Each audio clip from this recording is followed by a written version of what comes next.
Have you ever noticed, when a person is alone, they rarely go that crazy. But when people are in a group, everything changes. When a crowd gets angry together, they feel, we are righteous. When a crowd hates someone together, they feel, they deserve it. When a crowd believes in something together, they feel, anyone who disagrees, they're the problem.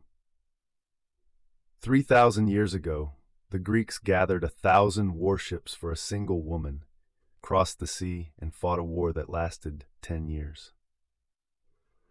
And here's what I want you to know. What truly started that war was not Helen, not Paris's desire, not the rage of a Spartan king. It was the fact that everyone agreed this war should begin. That moment of everyone agrees is the most dangerous kind of agreement there is. In the last 2 episodes, we talked about the golden apple, about Helen. Now the war is about to begin. Menelaus, king of Sparta, had his wife taken, given away as a prize by Venus to Paris. She was gone. Menelaus went to his brother Agamemnon, king of Mycenae. Whether Agamemnon was moved by his brother's grief or simply saw an opportunity for glory, he said, "Let's go to war." They summoned the heroes and kings of Greece from every corner. Remember the oath of the suitors from the last episode? Years ago, every king and nobleman who had courted Helen swore an oath. No matter who Helen married, they would all defend that marriage to the death. Because of that oath, legally speaking, launching the Trojan War was fully justified. And yet, the problem was, not everyone wanted to go. Odysseus was one of them. Odysseus had just married Penelope. He had just had a son, Telemachus. He didn't want to leave. The story goes, when the messengers arrived on his island to conscript him, Odysseus pretended to be insane. He mixed salt and sand together and plowed the fields with an ox and a donkey hitched side by side, because he believed that a true hero knows how to play the fool, hoping the messengers would think him useless and leave him alone. The messengers didn't believe it. They placed his infant son in front of the plow. Odysseus stopped, because he couldn't let the ox trample his own son. He went. Achilles, too. Achilles' mother, the sea goddess Thetis, knew her son's fate. If he went to Troy, he would die there. She hid Achilles on an island, dressed him as a girl, concealed among the maidens, hoping no one would find him. Odysseus placed a sword among a pile of jewels and presented them as gifts to the group of girls. Every girl reached for the jewelry. Only one, Achilles, reached for the sword. He went, too. Did you notice? Odysseus didn't want to go. Achilles' mother didn't want him to go either. Many people understood deep down that war comes at an enormous cost, and yet in the end, they all went. Why? There's a concept in psychology called diffusion of responsibility. Simply put, when many people share in a decision, each individual's sense of personal responsibility quietly fades. Because it's not just me.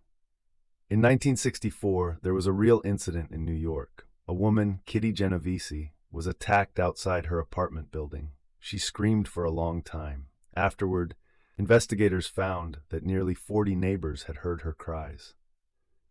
No one came out, no one called the police. Every single one of them said afterward, "I thought someone else would take care of it." This phenomenon later became known as the bystander effect. The more people present, the less responsibility each individual feels. Let's return to Troy. 1,000 ships, tens of thousands of Greeks.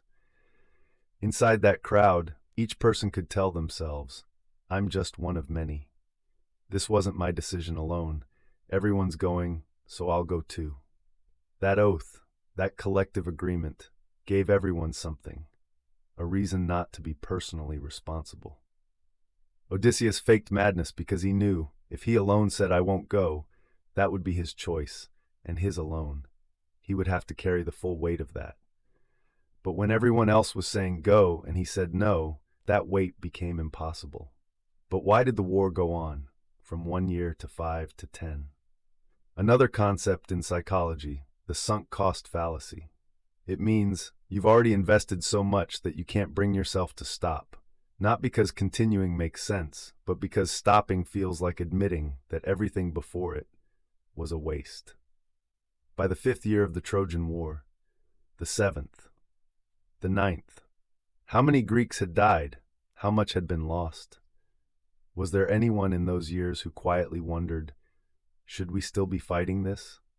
And yet, the psychological cost of stopping was greater than the cost of continuing, because stopping would mean that every sacrifice already made had been for nothing.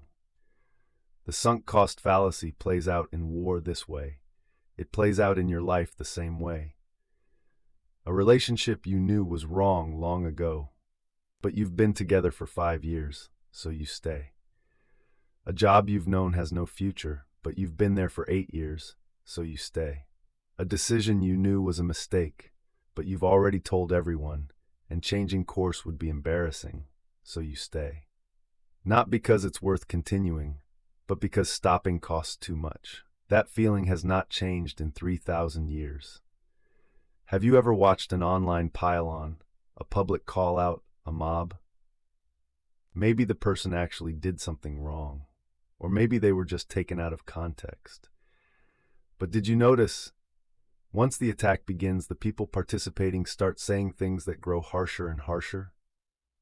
One person alone might just say, that wasn't right. But in a crowd of thousands where everyone is using stronger and stronger words, you slowly start using stronger words too. Not because you were always like that, but because, in a group, your moral standards automatically drift toward the group's average. Sometimes that drift is upward, sometimes it is downward.